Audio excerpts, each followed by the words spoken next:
eventually we got play, and they did TV shows that we never thought in the beginning that they would be asked to do. There are some people who might question whether or not your material was, you know, off color. The good thing about our stuff is you can take it both ways, you know. You can? Either you get it or you don't. They were funny, they understood their audience, they understood the people who did like them, what they felt was funny, and they entertained them. I mean, we're in the entertainment business. That's what we did. Now, whether we want to go back and say, well, it was really a political statement, I don't know. What do you like so much about drugs? Drugs? I don't know. You have a lot of fun. You get high and you laugh at nothing. And that's what Cheech and Chong are. You know? You get high and you laugh at us. You know? It doesn't take a lot of brain. Hey, man. What? What's in this shit, man? Mostly Maui Wowie, man. Yeah? But it's got some Labrador in it. What's Labrador? It's dog shit. What? Yeah, my dog ate my stash, man. I had it on the table and the little motherfucker ate it, man. Yeah? So I had to follow him around the little baggie for 3 days before I got it back. You mean we're smoking dog shit, man? So they did Up and Smoke, and it became a big hit. I mean, that was a shock to everybody, a shock. Because nobody thought that little movie was going to be a hit. It was so cool. It was so cool. The low rider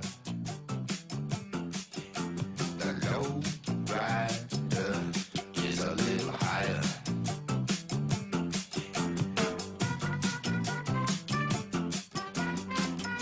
There was a Martin and Lewis, and that was many years ago.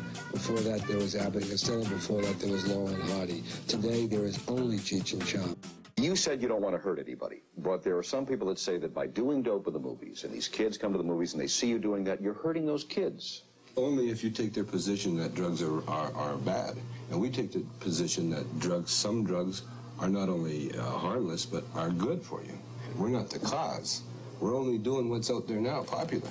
There are a lot of comedians who made fun of alcohol, like Red Skelton, who did amazing routines around alcoholism, and they were hilarious. And Tommy does those kind of routines around marijuana abuse. The side of marijuana of people that are too high at the wrong times, or that kind of lose their perspective because they're too high, they were right on. There's a comic aspect to that, and they exposed it for the first time. But the media was happy to have that because that became an overall cliche for everybody. Well, when you're struggling as a comedian, you know, I mean, it's like a drowning man reaching for a straw, you know, or anything. You just try stuff until you find something that works. And what I mean by works, it's like, whoa, you get an effect from an audience. You know, they sit up and they're listening and they're asking, where are you performing next? We're in Muskegon. Muskegon. That's funny, you missed it. There's a set of skis and some crutches for sale. Oh, Jesus. Oh, my God. Is this your weekly paper? Chong's own stipulation that we did not discuss his current legal problem. Somehow the occasional reference to him stuck in our conversation anyway. Underscoring that stage and screen persona differs from man himself. Chong never once said man. Chong never once said man. Tommy was on the road doing stand-up, and he got very lonely because he didn't have Cheech. So he told me, asked me if I'd like to come on the road with him. Well, I said I would if I could, you know, be in the show. So he said, okay, you could start just doing the intro. You know, the thing is, Tommy had me convinced that pot was legal. They had it growing on the roof of the house. We were selling little bombs after the show. So after this incident, I realized I fucked up. I should have married Cheech. So now, let's bring up the biggest stoner of them all. The Mauritian marijuana, the king of dope, the one, the only, Mr. Tommy Chong.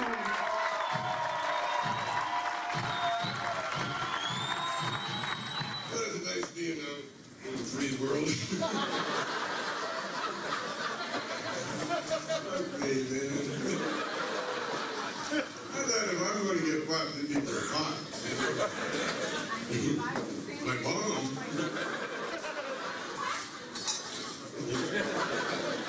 Sorry.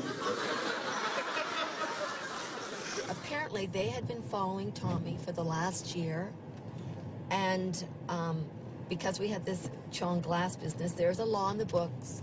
Selling paraphernalia is illegal, and in 2 states, Iowa and Pennsylvania, I think it is. Here we are at a time in our history when there's really almost unparalleled assaults on our safety by international terrorists. And you've got John Ashcroft, who's trying to promote his moral vision of America, you know, and it started by draping the boobs on the statues in the Department of Justice. The illegal drug trade is a billion-dollar illegal industry targeted on exploiting human weaknesses in order to reap billions of dollars in illegal profits. However, it's not only the sellers of the drugs themselves that are profiting from the drug trade. There's another illegal industry that is integrally linked to the drug trade. It's the drug paraphernalia business. On February 24, 2003, the Justice Department called a press conference to announce the culmination of a year-long undercover sting operation, codenamed Operation Pipe Dreams. The national sweep was instigated by an obscure U.S. attorney from the Western District of Pennsylvania named Mary Beth Buchanan. But just to give you a description of how this would be used, the illegal drugs would be inserted, for example, into this area. Mary Beth Buchanan grew up in Roscoe, Pennsylvania, a small, all-white town 30 miles south of Pittsburgh with a population of just under 900. In her high school yearbook, she said her favorite hangout was Pizza Hut, and that when she went to college, she planned on majoring in accounting. After getting her law degree from the University of Pennsylvania, Mary Beth Buchanan became a Pennsylvania State District Attorney. Then, on September 11th, 2001, United Airlines Flight 93 crashed 60 miles southeast of Pittsburgh, inside Mary Beth's jurisdiction.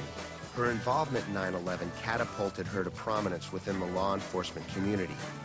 3 days later, Mary Beth Buchanan was the first woman and the youngest person in Pennsylvania history ever to be named U.S. Attorney.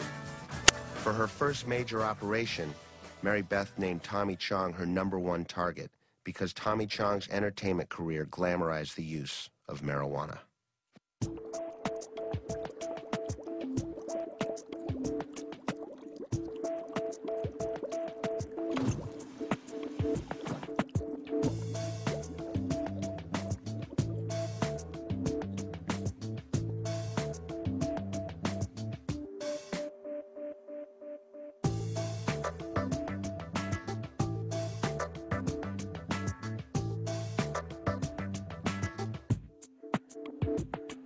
Hi, I'm Paris Chong.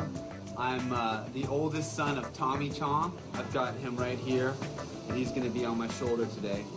We're here at Chong Glass, which is a family business. We specialize in hand-blown glass, tobacco pipes, and water pipes for people that are over 18. What was that? No, we can't say, it's illegal to say that on video. Stop it, Dad. We had a license. We were being audited by the United States government. We were actually turning the business around. It was getting pretty good. Did he have much to do with the day-to-day operations at the factory?